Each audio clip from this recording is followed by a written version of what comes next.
Welcome back to the Financial Edge. We're back for another one of these episodes. I got a new guest here. Excited to have somebody that spent their career at a company. That company being Delta Dental of South Dakota. Spent 46 plus some odd years there from the very start. 33 of which was president and CEO.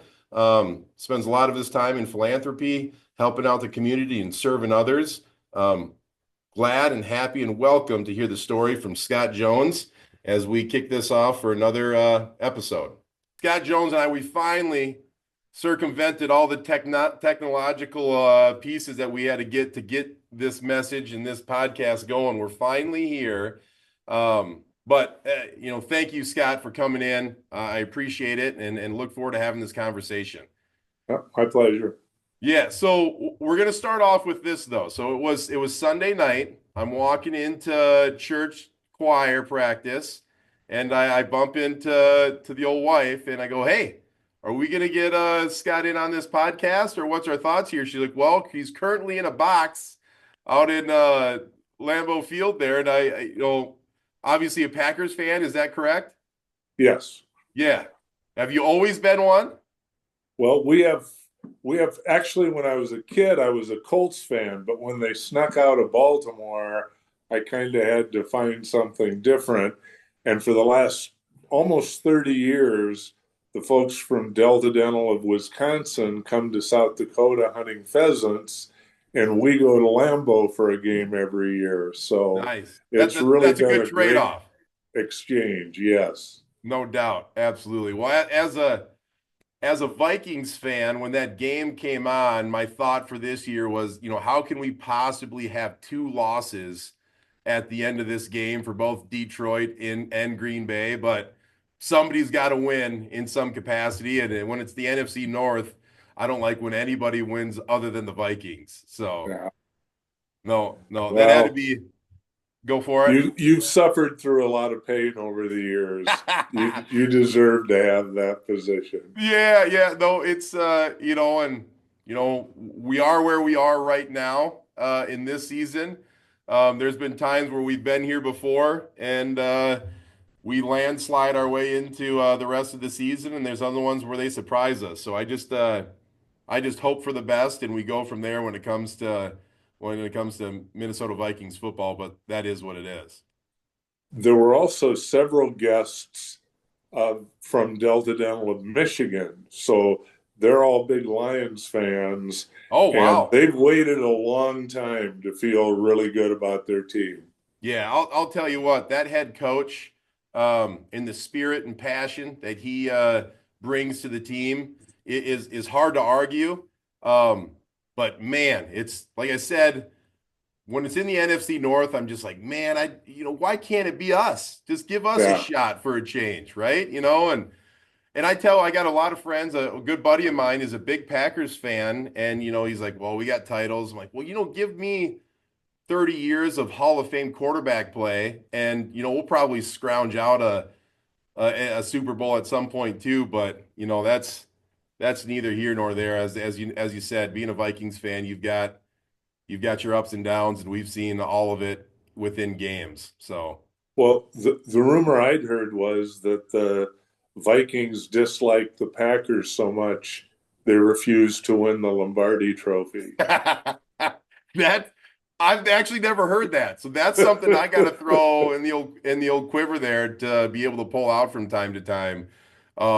That's a bold statement that we're just going to go ahead and take a zero on the old Super Bowl there. But no, that's good. Did you partake in some cheese curds out in Wisconsin then?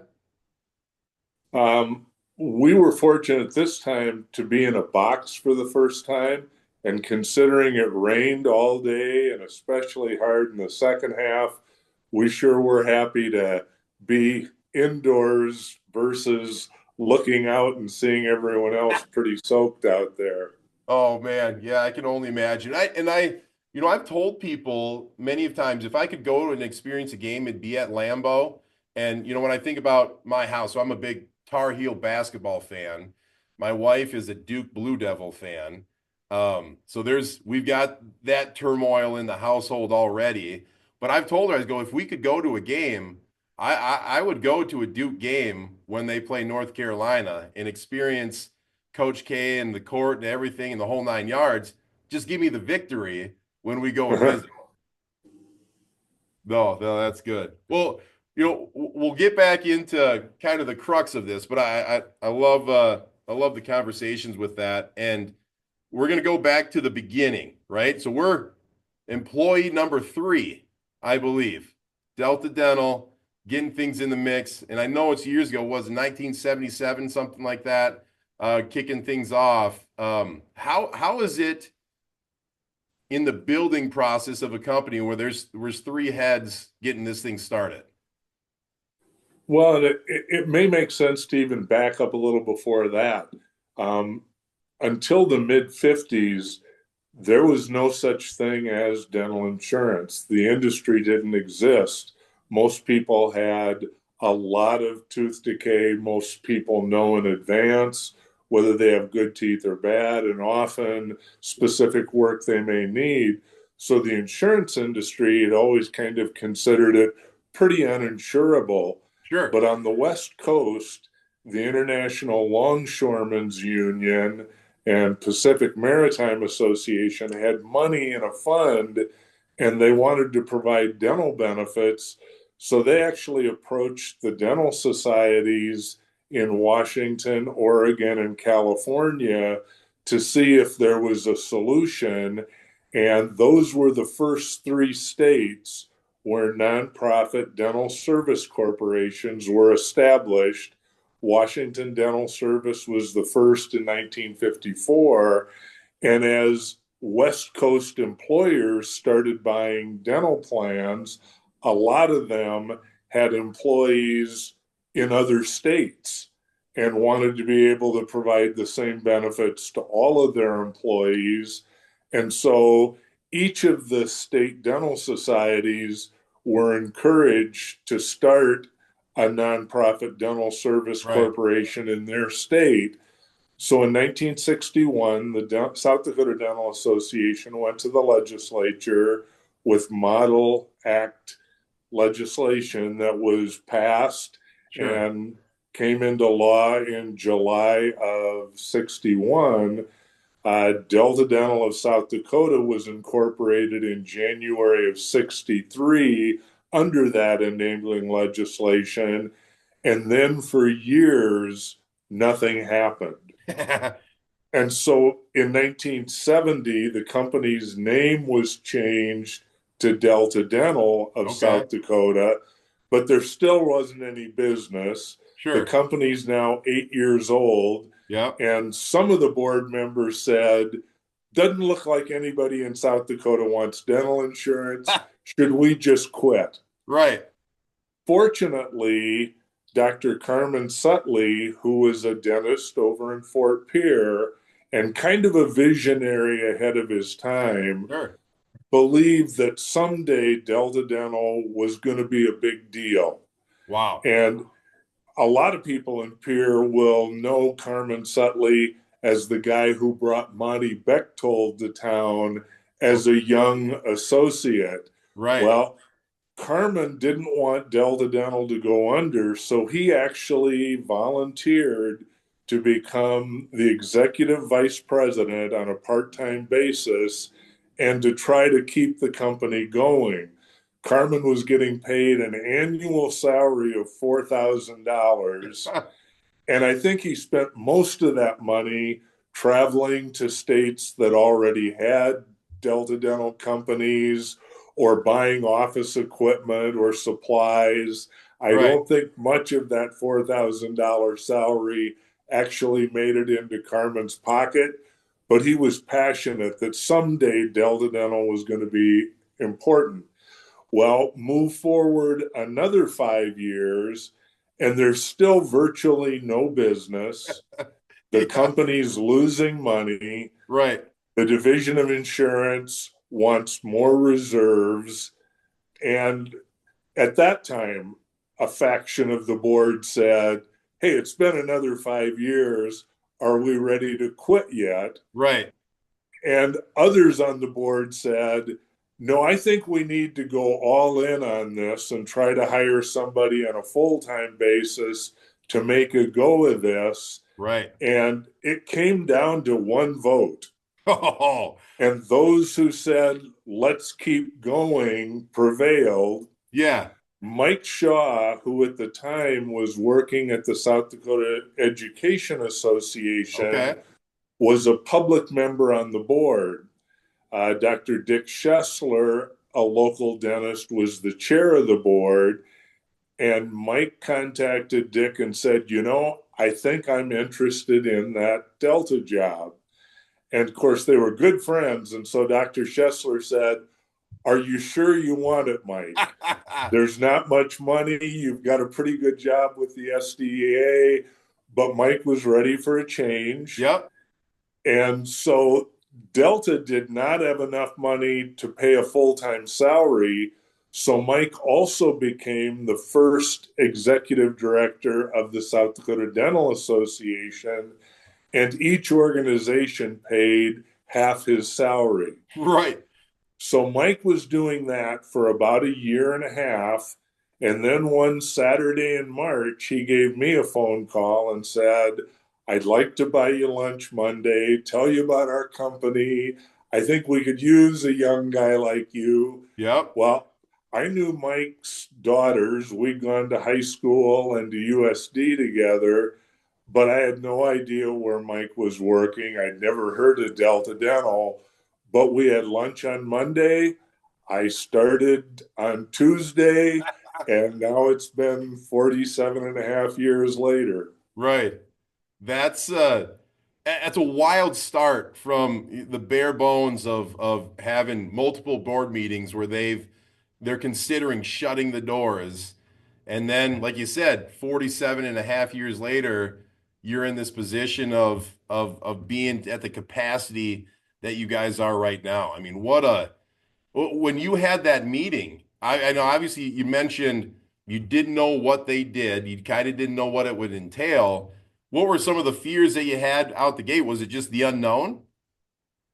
Well, when I was in college, I sold books door to door for 5 summers. Yeah, So I spent summers in southern Mississippi, northern Alabama, western Virginia, southern Indiana, and western North Carolina. And fortunately, I did very well at it. So sure. I graduated USD with no debt and money in the bank. Yep, And it's a good thing I had money in the bank because when Mike offered me the job, he said, I'm embarrassed to say it, but we could only pay you $10,000 a year. sure. Well, I'd made more than that each of my last 2 summers selling books, Right. but I was ready for a real job. And this sounded like an interesting challenge. Sure. So I decided, well, I'll give it a few years and we'll see where we're at then. Yeah. Interestingly enough, Mike and I were on our way to a meeting of Delta Dental member companies in the western part of the US. So Sure. we're flying over to Salt Lake City.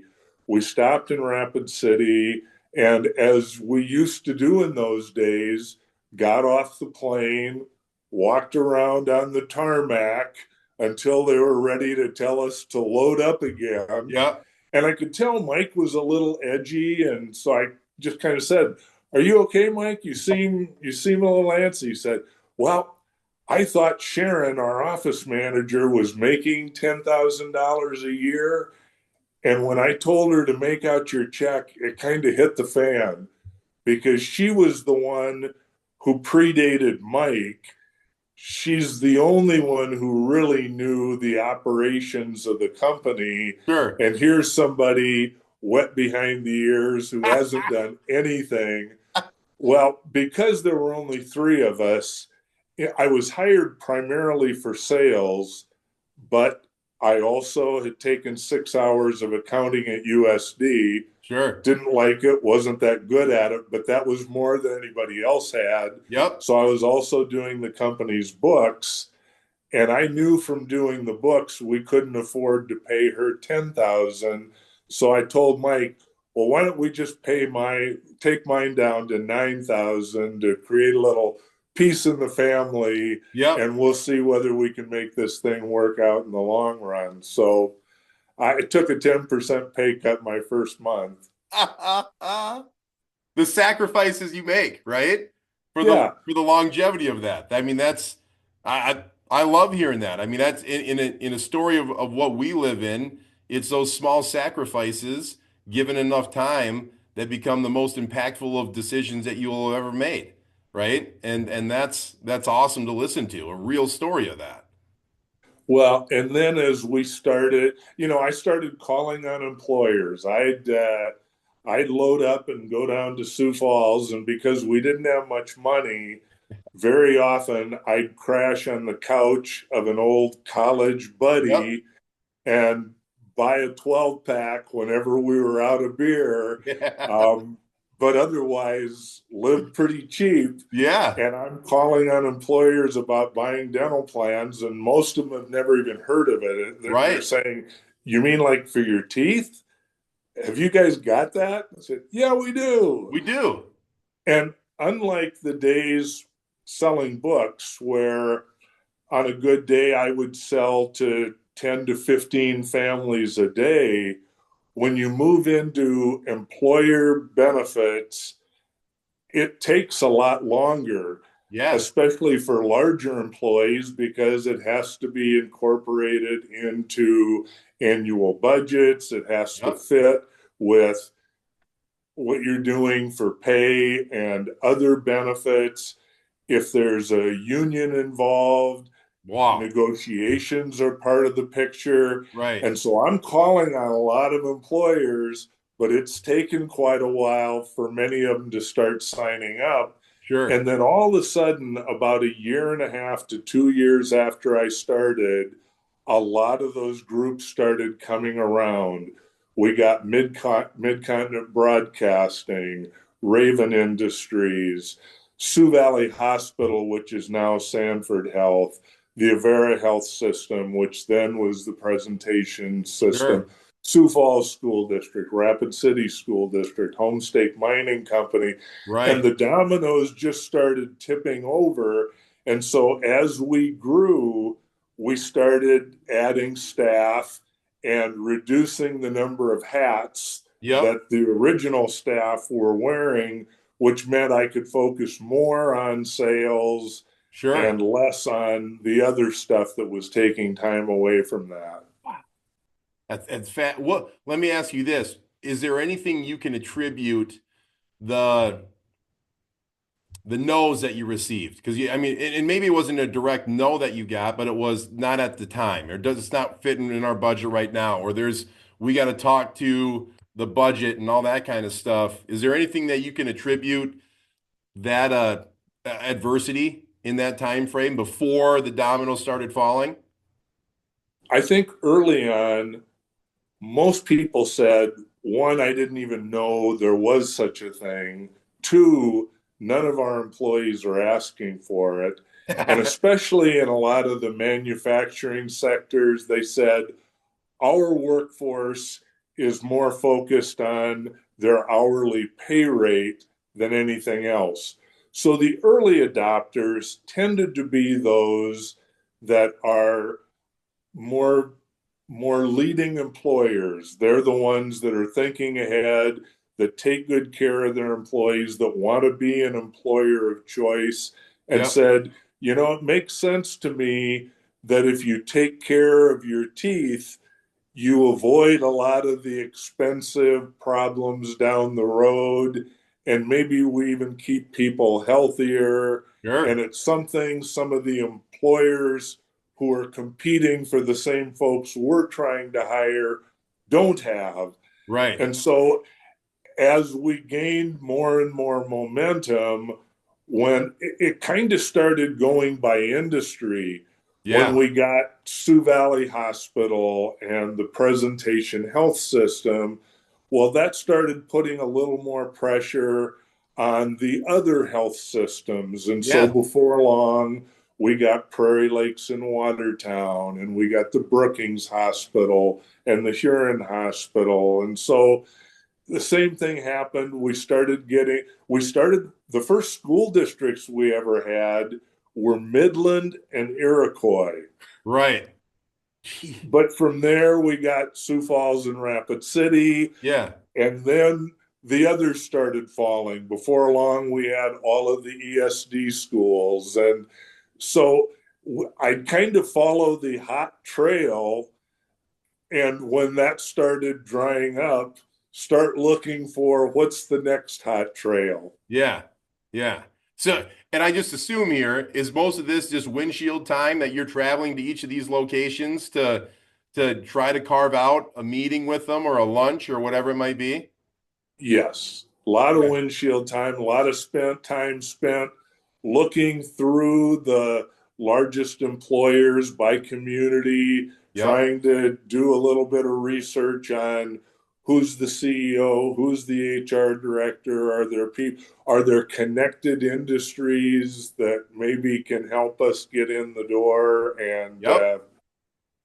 a lot of knocking on doors in the early days. I'd say to Now, get, go ahead. later, as the business evolved, insurance agents started paying more attention to dental. And over the last 10 or 15, 20 years, as it's more small and mid-sized employers, it's more the brokerage community, the insurance agents that are bringing the business to us.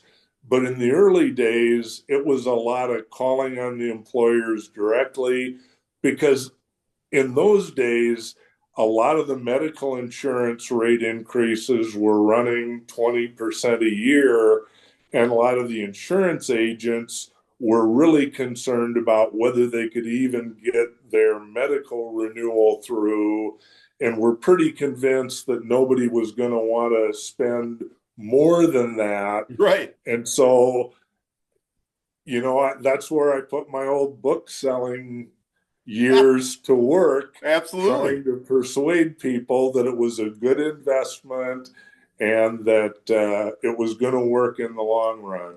Right. Well, I'm gonna go back into it because I like that you just hit that last part there, the book sale. What from that time did you learn that put you in the position for the success that kicked off Delta Dental? Because it had to be some of it was the crux of the work that you were doing, walking and knocking on doors, slinging Britannica, or I'm just or whichever whichever book it was that you had sell it.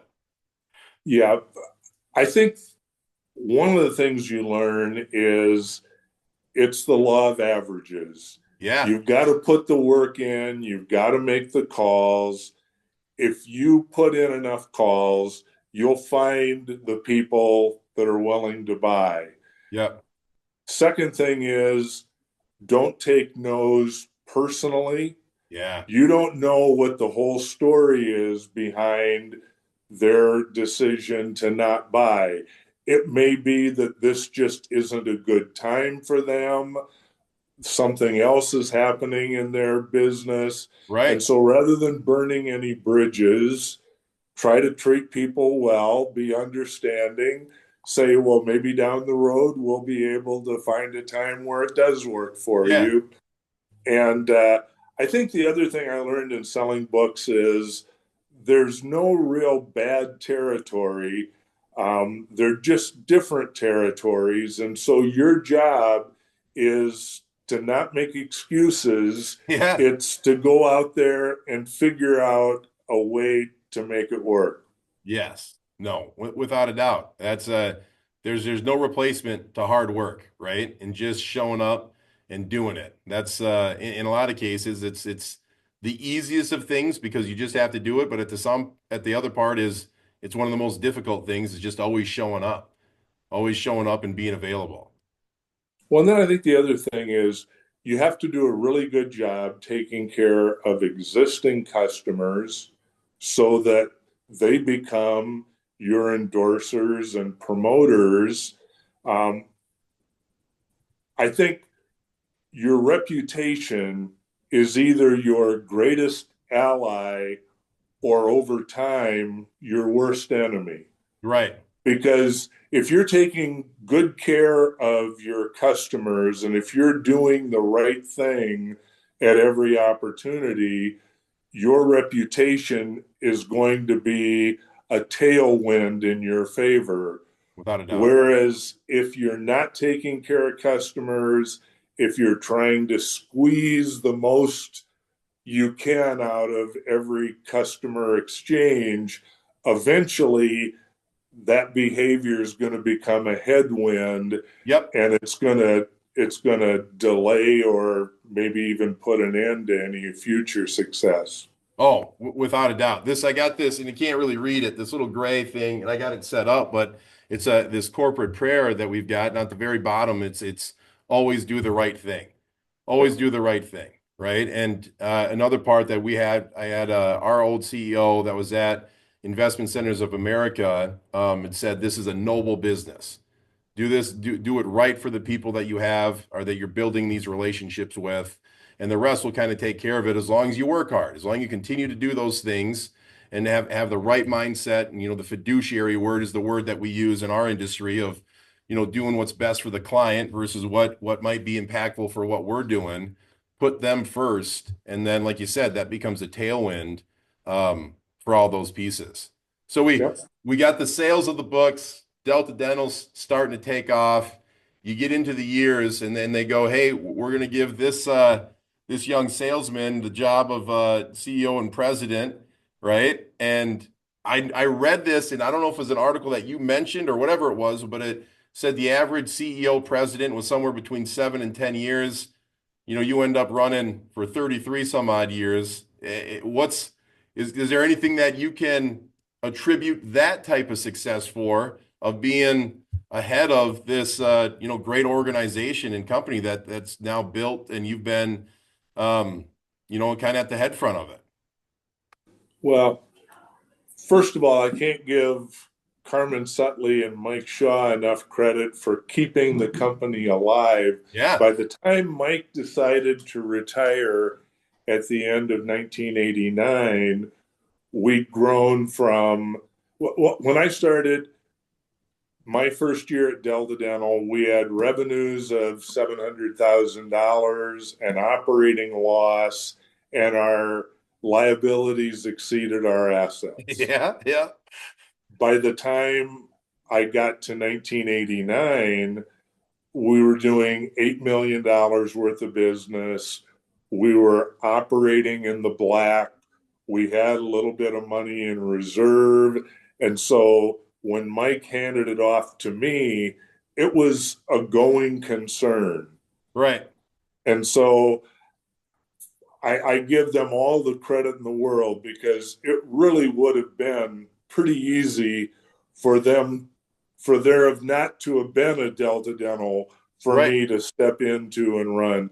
But, I think Mike recommended to the board that he thought I would be the right guy to follow him. I'd never really had a job interview in my life. I sold books. Mike gave me the call to start at Delta Dental.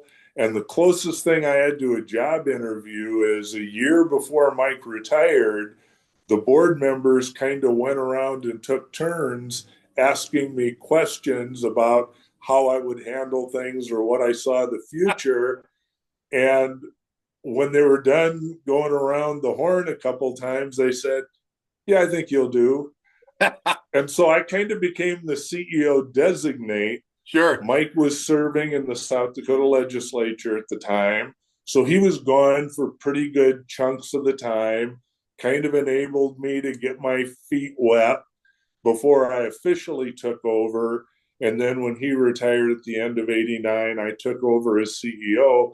So I was not quite 37 years old when I took over. So Sure. part of a 31, 33-year tenure as CEO is not starting it in your 50s. Yeah. Um, but the other part is we were still a small business. Yep. I I certainly made more than enough mistakes in the early years. There were a lot of lessons I learned over time, but over time, I was fortunate to be surrounded by a lot of really good people Oh, who wow. did really good work. As our finances improved, we realized in the earliest years at Delta Dental, when we had almost no money, Mike had to figure out how to staff the company on a dime. Yeah. So a lot of our clerical staff were people who were hired on job service, training, Sure. partnerships, where the state paid half their wages for a certain period of time, and they were on minimum wage. And Yeah. when they completed that period of time, they were on our payroll. But by then, they'd received some training, they had a little bit for a job reference, and very often someone else would hire them away from us. So we kind of became job services revolving door for Right. those partnership deals. And it's not a great way to run a business when you have new people all the time who really don't understand the business, can't answer questions, can't take good care of customers. So, as we were able to get stronger financially, it became really important to us to say, let's take the best care we possibly can of our employees, try to become an employer of choice, knock Yes. turnover down as low as possible so that our employees can deliver world class service to our customers. Yeah. And even if the CEO was a bonehead and making mistakes, the fact that our people were taking such good care of our Yeah. employees really helped us continue to grow and get better. And No. eventually I got smarter. No, absolutely, right? But it's through those trials and tribulations that you get those opportunities to grow, right? I mean, Yeah. that's the whole nine yards. And I know I love that you say that at, kind of pointing the finger at yourself for the mistakes that you made, but you got this working force behind you to just keep everything afloat and rowing the boat forward.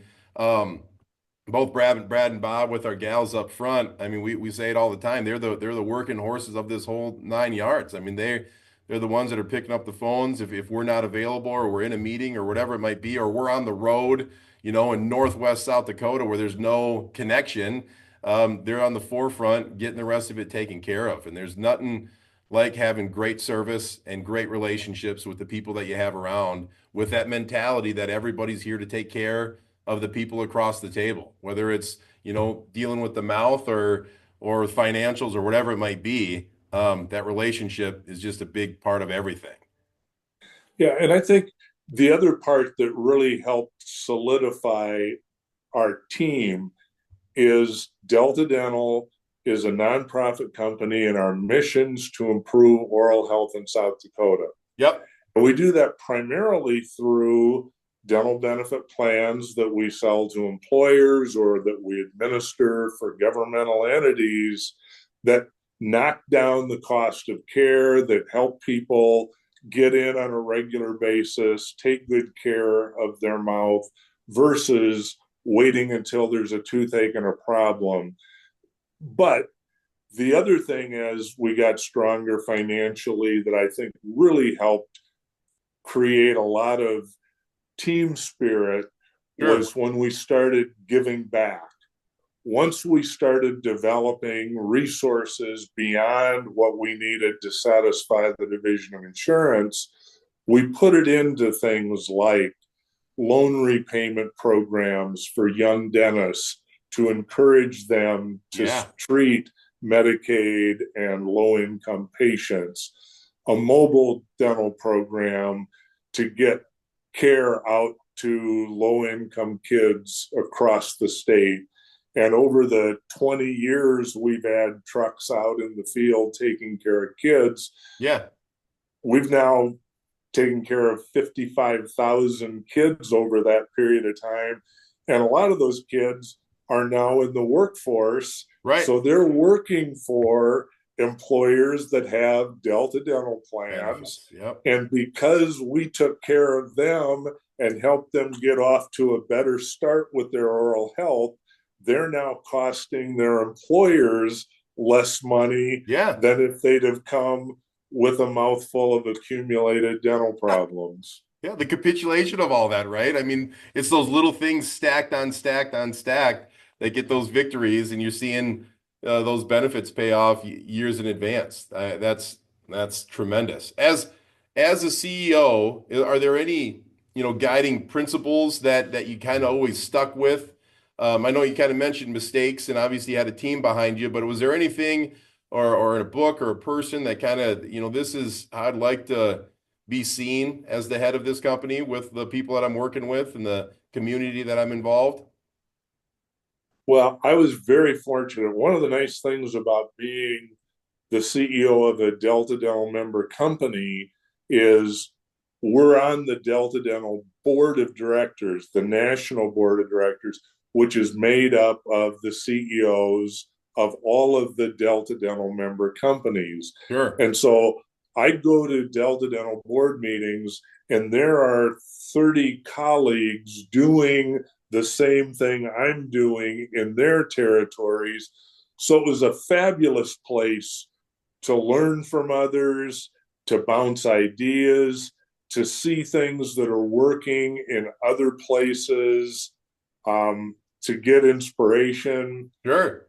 and to develop a cadre of friends. Because sometimes being a CEO can be a little bit lonely because a Yeah. lot of your responsibilities, you can't really go and talk to Yep. your rank and file employees about those things.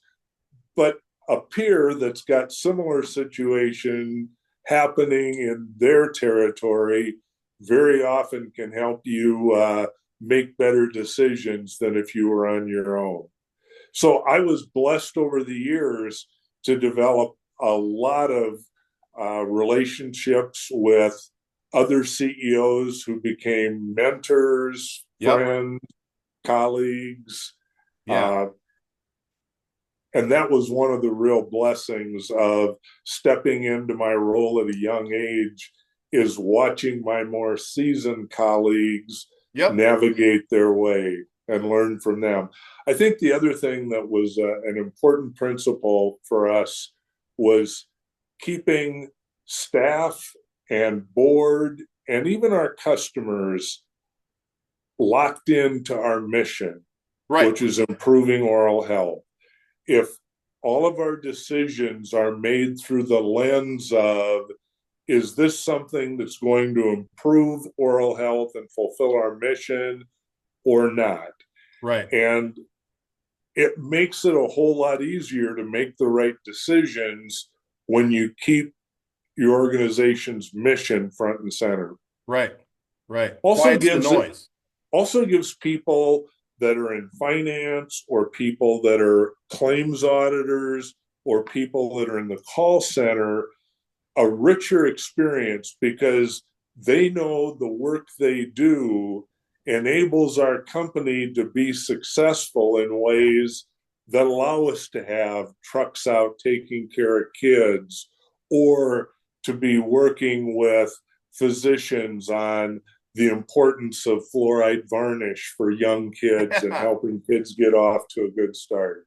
No, that's it's all those key words of community and togetherness and impactfulness and having that, like you said, that beam at the top that says, hey, here's our standard of what we're trying to accomplish at the forefront, right? Because that's, like I said, and you mentioned, it kind of quiets the noise on all the other decisions that you have to make because here's our narrow focus of what we're trying to get accomplished. And if it fits within these parameters, well, perfect. Let's go and attack it as best we can. And if it doesn't, well, then it's not fitting what we're trying to accomplish anyways. There's probably some other organization or something that has that in its mentality, and we'll let them take it. We're going to stay on our track and continue to move forward. No, that's Yep. that.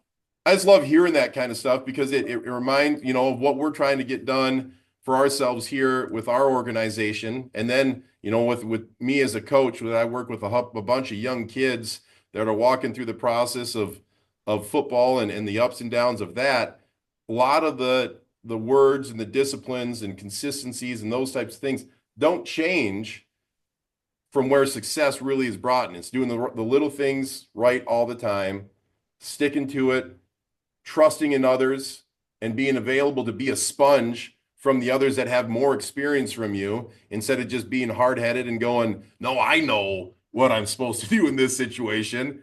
I'll just take it from there. But being an open door, I mean, that just speaks volumes to the character of yourself to take that, as a young CEO and a person in leadership position to go, I don't know all the answers, but I got people around me that potentially have been through this, or I can get in contact with them and learn from them from there. I mean, I just love hearing that kind of stuff because it just picks me up in a world that we live in where there's a lot of chaos. Some of those same consistencies and discipline are what ring true over and over. Yeah, I agree. Yeah, no, that's great. Uh, with Delta Dental, and whether we go back to the start or even call it in the middle or even towards the end, is there one kind of level of adversity or trouble that you guys ran into? You're going, man, this really stood out as a turnaround point during your time in leadership, and whether it was recently or in the mid stages or beginning. Does anything stand out?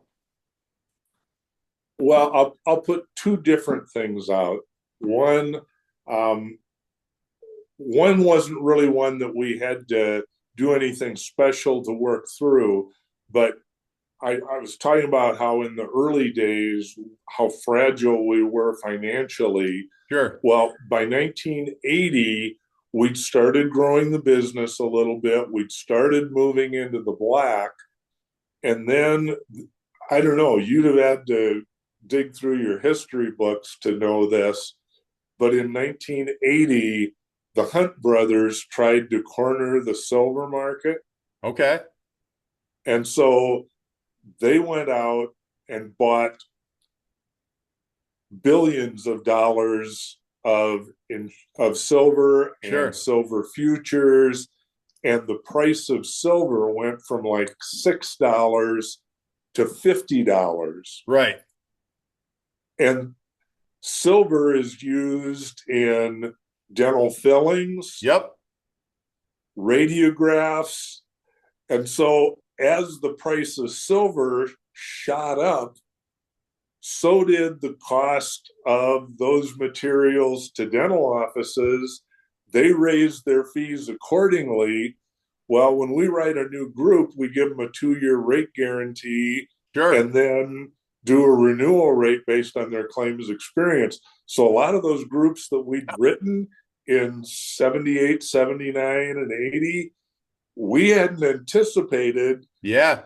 that there was going to be a run on silver or that gold was going to go to $850 an Sure. ounce, because back then most of the crowns were gold or gold with metal or porcelain Yeah. facings. Yep. So it was an unexpected cost that had us on the ropes even longer than we would have otherwise been. And a Sure. lot of that's just figuring out, how do we be as frugal as we can? Yeah.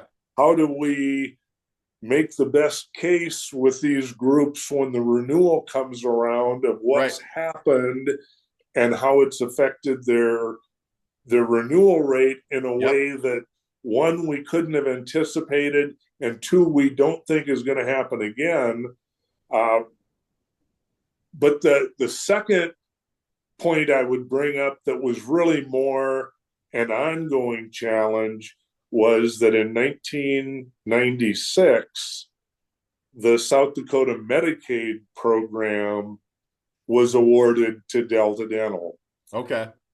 And the Department of Social Services had always run it internally like the rest of their programs.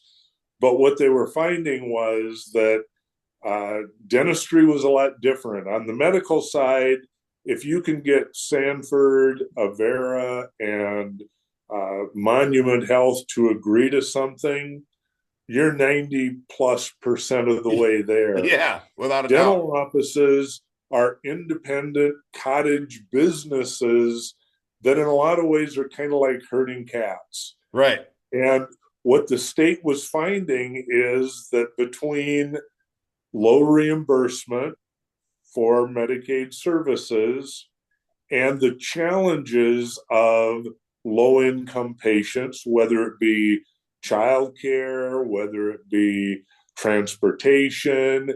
There were more challenges around no shows and other things Sure. that were an inconvenience to the dental offices. And a lot of them were bailing out on not wanting to see Medicaid patients to the extent that Governor Janklo's office was getting calls almost daily. Sure. The congressional offices were getting calls, legislators were getting calls, and DSS was probably kind of saying, this dental thing is only 2 to 3% of our budget, Yeah. but it's sure a lot of our headaches. I Yeah. wonder if anybody else would take it on. Right. And the president of the Dental Association at that time was a dentist in Rapid City named Gary Harms. And in the Dental Association newsletter one month, he said, why won't the state let somebody who knows what they're doing run the Medicaid dental program?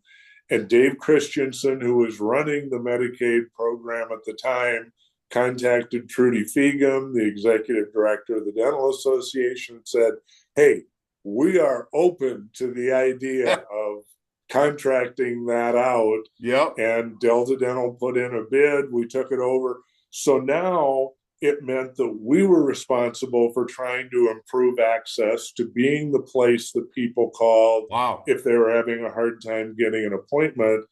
And one of the things that we found was that the Medicaid program was kind of the canary in the coal mine, Sure.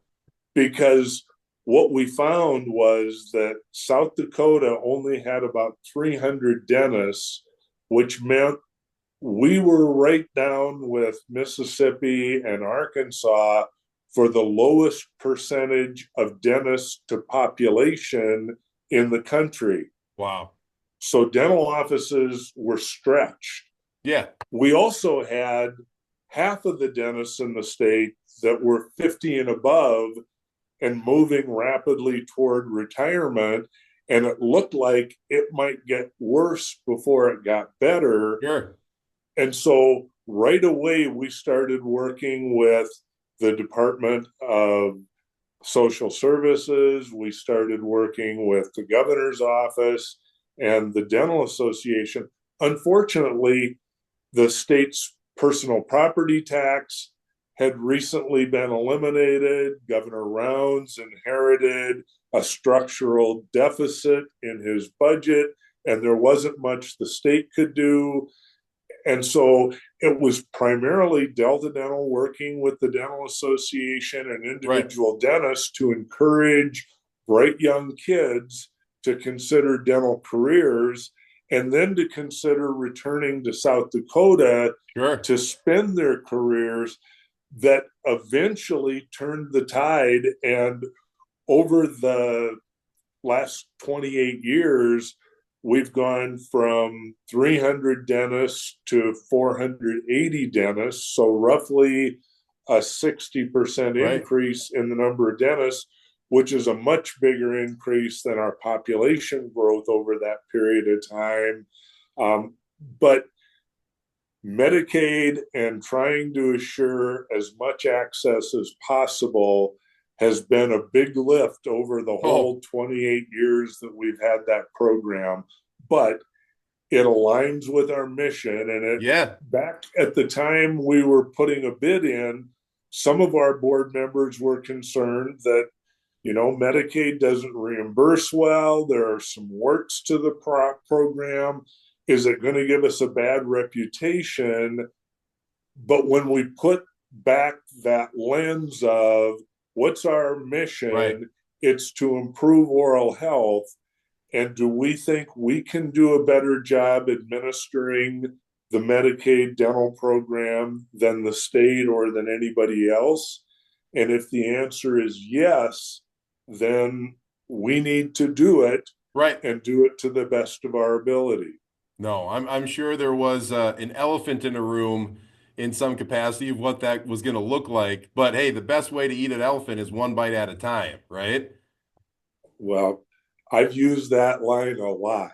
Yeah, that's well. When you were chatting about that, I just imagine the red tape and the ins and outs of everything that's intertwined with all that, with claims and everything. My mind was just running like, man, that's a big take on, and the easiest way to take something big on is just one bite at a time because that's all we can do, and then just keep chomping away, and eventually you'll find yourself on the other side of it. But that's a long road. I mean, that obviously fortuitous for everybody involved, and things are trending in the right direction. But yeah, same thing at the moment. That was a tall order call for the board and CEO to take something like that on. Yeah. Yeah, no, that's great. And well, shoot. I mean, so talked about some tough times. Is there something that stands out on the other spectrum where you're like, man, this is something I'm really proud of that we've done in the time that you've been there at Delta Dental? Is there anything stand out on the other side of the coin?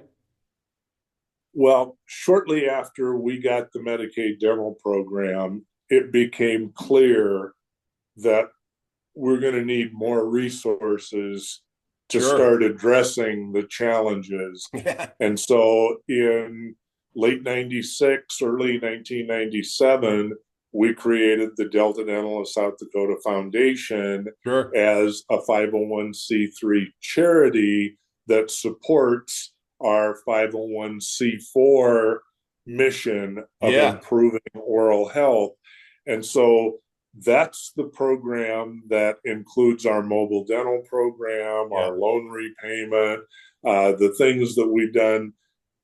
For example, we put money into the School of Dental Hygiene to enable them to expand into Sioux Falls to serve a broader population, and more recently, to expand their facilities into a state of the art modern dental clinic connected to the USD med school, now called the Delta Dental Oral Health Center.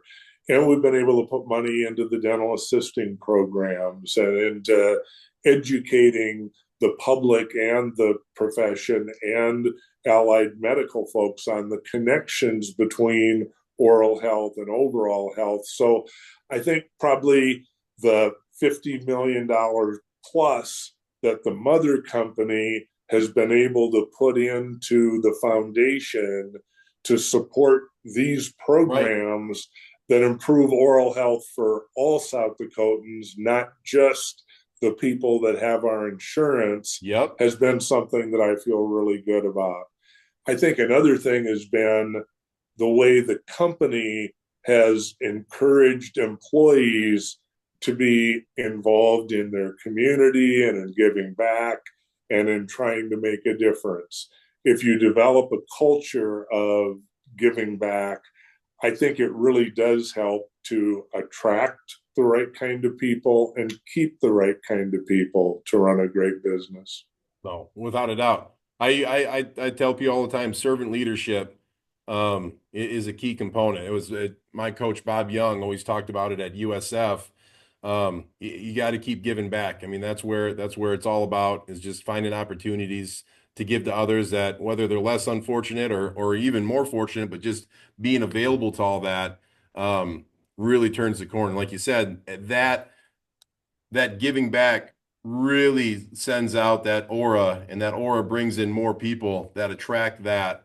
And then you get good people around you. You got good people around you that like that same thing, and that radiates from everything that you're doing. No. So we've got tough times. We've got some good stuff that happened. If you were to go back and look back at the start, is there anything that you tell young Scott Jones, hey, let's make sure we're dotting our I's and crossing our T's on this, or is it rinse and repeat and I do it all over again the same way? Um, I don't I don't think I'd be telling a young Scott Jones that he's going to be with this outfit for 50 years. Yeah. Oh, Uh, but I'd also tell him, uh, get ready for a wonderful ride. It's been a fabulous career for me. I've had wonderful colleagues and employees to work with. I've had an incredibly supportive board. I've been given lots of opportunities to give back both professionally but also personally as Yep. the companies become more successful. My board was very generous in trying to make up for some of those early years where we didn't have much money, and also in implementing a very generous employee matching program, Yeah. which has enabled Julie and I to be personally involved in a lot of the things that happen in the Pier Fort Pier area, and to have Delta Dental contributing to those same things right alongside us. No, without a doubt. I mean that and I read a couple of the articles on you. I mean, there's a lot of acknowledgments and accolades and things like that that stand out for your philanthropy that you've done. And I mean, kudos to you. Like I said, anytime that you get those types of opportunities to give back, I mean, that's really what fills me up, and I'm sure it does the same for you. There's something about that. Well, there's something about smiling, right? And then there's something about that the teeth underneath that smile that really stands out when you can turn the corner for somebody in any capacity, for sure. Yep. Let me ask you another one. So, advice for kind of the next generation, whether it's a young CEO or a company that's in the mix of just getting started out, and they see these adversities and these troublesome pieces in front of them. Any advice that you would give to the next generation of kind of getting through those tough times and the betterment out there? Uh, I think have faith in the opportunities that are given to you. Be resilient, Oh, because there will be times when things aren't going just the way you'd like, and you just got to tough your way through those. Uh, Treat people well, take the long view, uh, be calm, and realize that even the tough times are eventually going to go away, and look for your opportunities to make things better than you found them. If you spend the first half of your career trying to be worth more than you're being paid, there'll typically come a time where it feels like they flipped that, yeah, and now you're being rewarded more than it feels like you maybe deserve. yeah. No, that's that like and I've said it a few times in this conversation. What you those words, working hard, doing the little things today really develops in the long term. And one thing we always tell with people is, shoot, whether you got a job as a janitor, or you're a CEO at a company or whatever it is, there's a path to retirement. There's a path there from starting with just doing something simple, which is just planting that seed. And if you keep watering it, whether it be contributions and a disciplined, consistent approach, at the end of the day, over the years, 30, 40, 50 years, all of a sudden you're going to see those fruits of the labor with this beautiful tree that's casting down this great shade on your future retirement. So, I mean, that's I just love hearing those things. Those types of stories move me, and it leans me into continuing on that path of doing what's right, leaning into those things, and like you said, having faith, because there's a lot of times where you can just cast that aside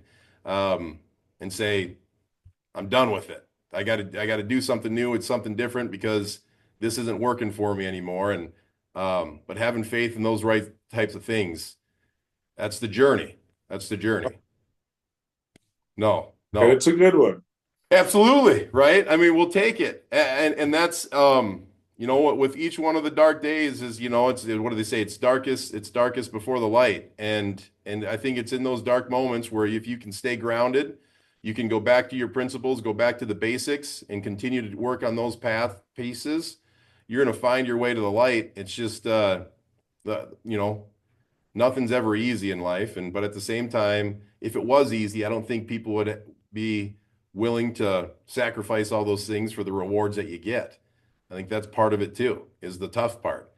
So, no, Yeah. well, Scott, let me tell you this. I think there's more that we can unpack with this. I think we got to have you on for probably another hour-long podcast at some point in time. So I hope you're up for something down the road where maybe we catch you a couple of years down into retirement, and we're going, well, what's the next hurdle? What's the next mountain that you're looking to climb in this new path that you've got? So I hope that's something of future interest for you. Well, I hope I have something worthwhile to fill you in on then. I don't have a doubt that there'll be something. Shoot, I'll see you at one of the next Kiwanis meetings, and certainly I'll be singing in the choir with the wife here in a few weeks, anyways. So, but I appreciate you popping on. I appreciate the conversation. The relationship that we've been able to build over these handful of years and whatnot, and look forward to the next time that we get to chat, and hopefully ultimately get you back on this and just kind of catch up again. All right. Sounds good, Scott. All right. Thank you. Take care. Yep. Take care.